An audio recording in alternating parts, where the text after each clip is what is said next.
This chart shows an experiment that he did with a subject sitting on a chair that had a device attached to it called ballistograph. And the ballistograph is something that picks up micro vibrations of the body. So the large curve that you see reflects the motion up and down of the subject as the breathing occurs. And then the small wiggly lines superimposed on that indicate the heartbeat. The lower part of the chart shows the same individual in a state of deep meditation, which also means deep relaxation. And look what happened. The breathing is practically gone.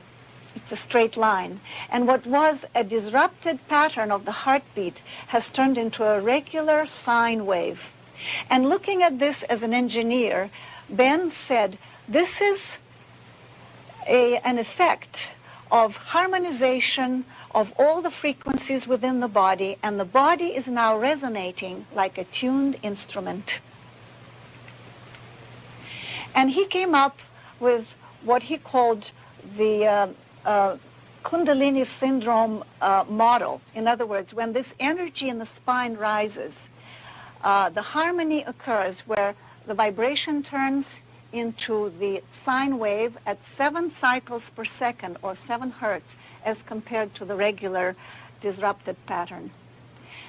And as an engineer, he looked at the body in terms of vibrating systems or oscillators.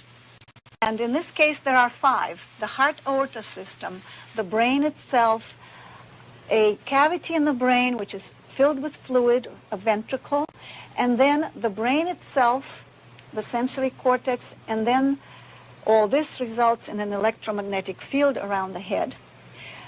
A system which comes into harmony within itself becomes more powerful than others, and it will entrain, this is another term he used, it will entrain or pull after itself a system that is out of harmony. So once this oscillator or resonating system comes into harmony, it will trigger the rest one after the other.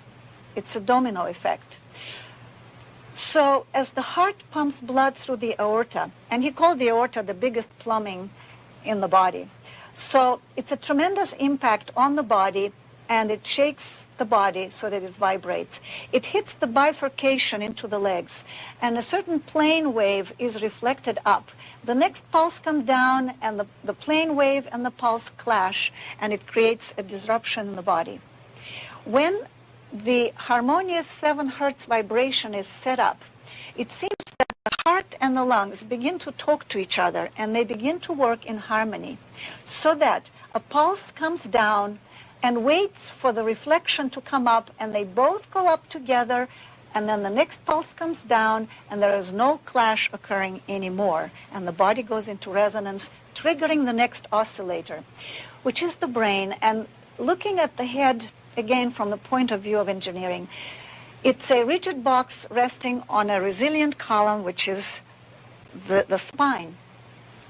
What happens is, as the body goes up and down, the skull is vibrated, and the brain, which is a gel-like substance, is floating in a fluid, the cerebrospinal fluid, so that each time the body goes up, it's hitting the skull and then goes down, and so up and down it goes, and it creates a plane wave within the brain.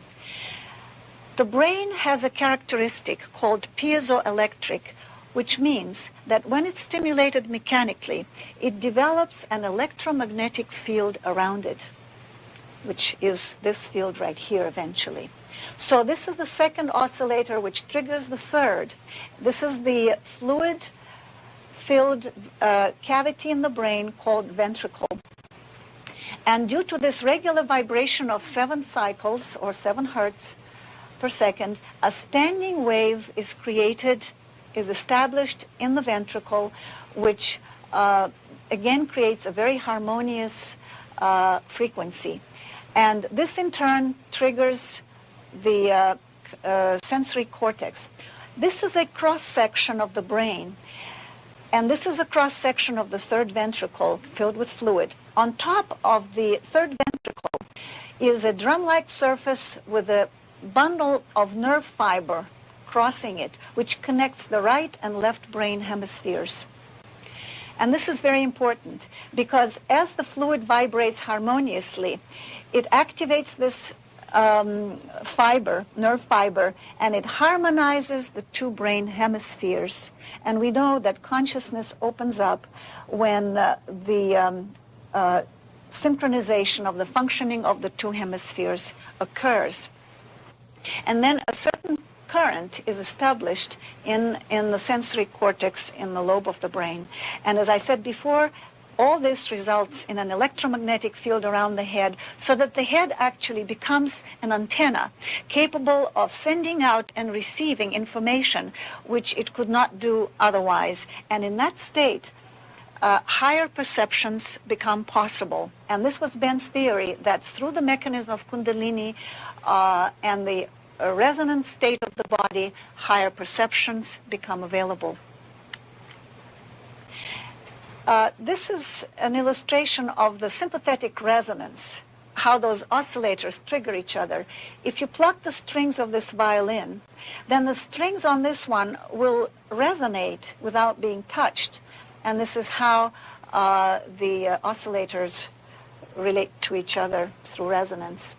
And so, as we walk on this planet Earth, which is charged negatively, by the way, we are bathed in a sea of vibrations, of all kinds of electromagnetic fields and all kinds of frequencies, radio and others.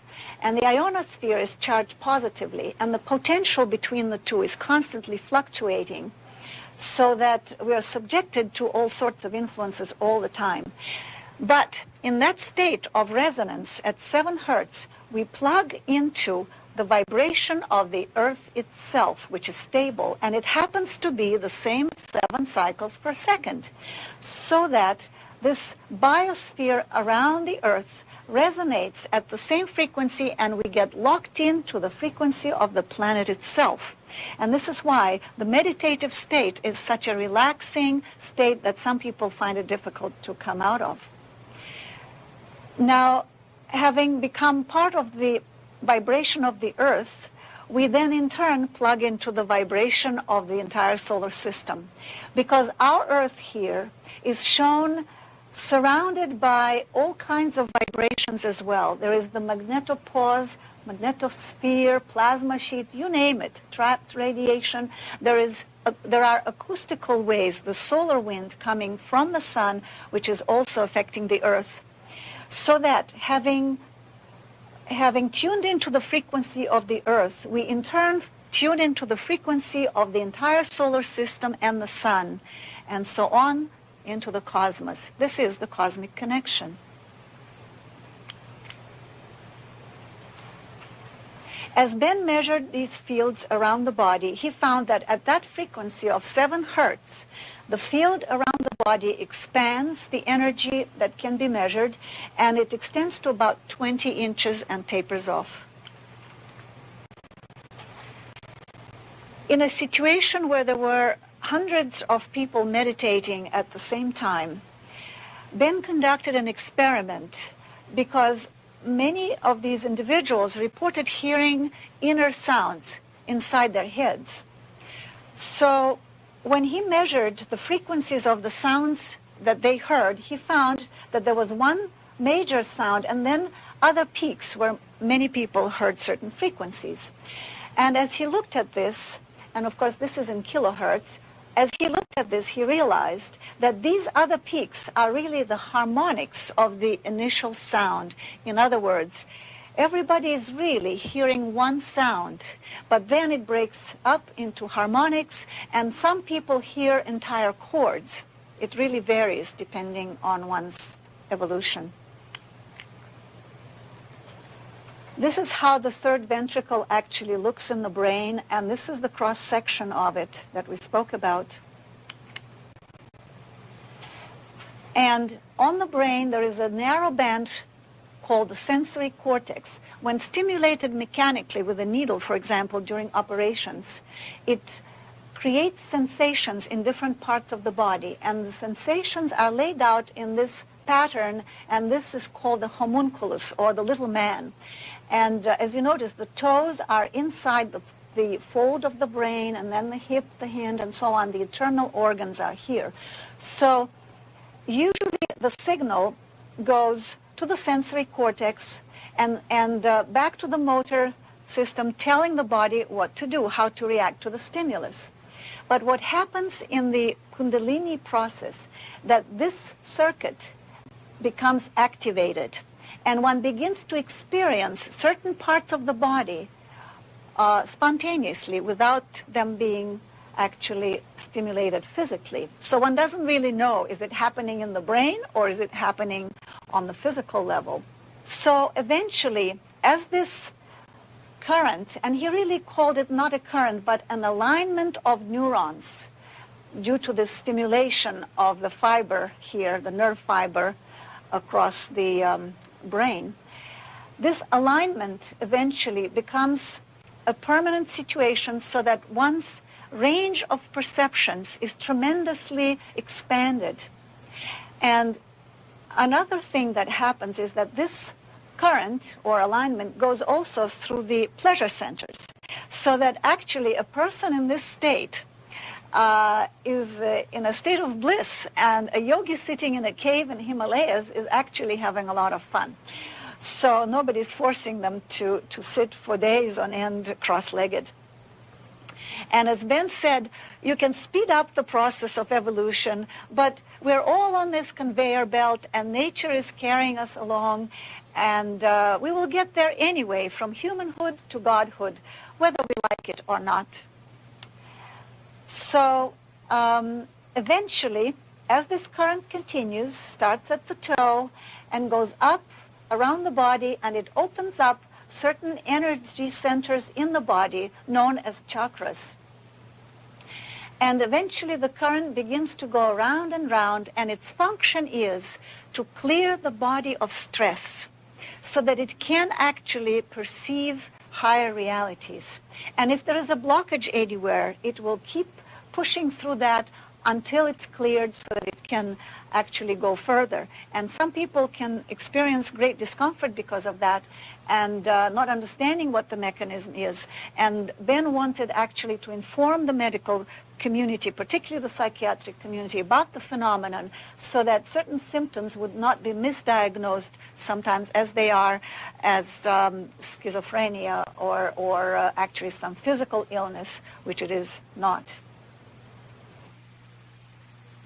Certainly this mechanism and this phenomenon was known in antiquity, and this pharaoh is saying, my status symbol is this, that my kundalini has risen to the center in the forehead.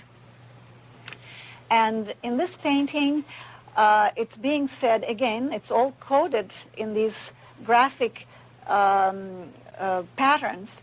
This is saying, my kundalini has reached this level and has gone even beyond the pharaohs. So this knowledge really was quite universal.